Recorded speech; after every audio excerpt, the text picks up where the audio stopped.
Hello. Today I will be explaining and demonstrating how an inducible and repressible operon work. First, what is an operon? An operon is a functioning unit of DNA containing a cluster of genes under the control of a single promoter in the prokaryotic cell. There are two types of operons, an inducible and a repressible operon. We will be looking at an inducible operon first. An inducible operon is when the genes are turned on in the presence of the specific molecule, an inducer.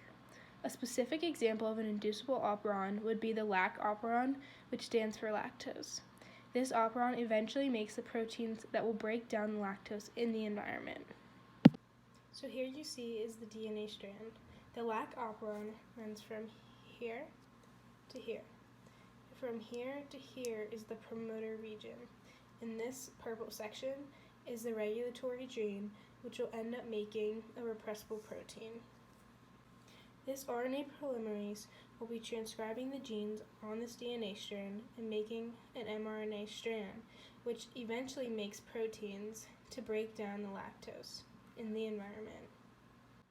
The repressor protein that is made from the regulatory gene can fit right into the operator.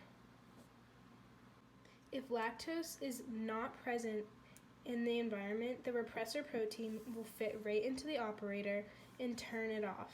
When I say off, I mean that it blocks the RNA polymerase from transcribing the genes. However, whenever lactose is present in the environment, it fits right into the repressor protein and changes its shape. This new shape cannot fit into the operator, which makes it inactive. So this RNA polymerase can still transcribe these genes and produce the proteins eventually.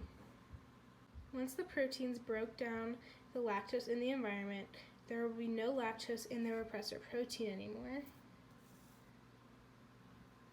This makes the repressor protein active, and it can fit into the operator, which will turn it off and block the RNA polymerase from transcribing the genes.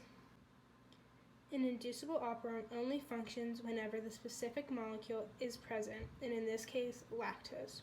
It saves energy so it doesn't have to do this all the time. Next up is the repressible operon.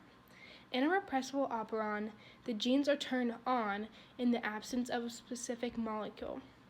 The specific molecule would be the trip operon, which stands for tryptophan. This operon is usually working most of the time because our body needs this amino acid tryptophan. From here to here, we can see the trip operon, and from here to here, we see the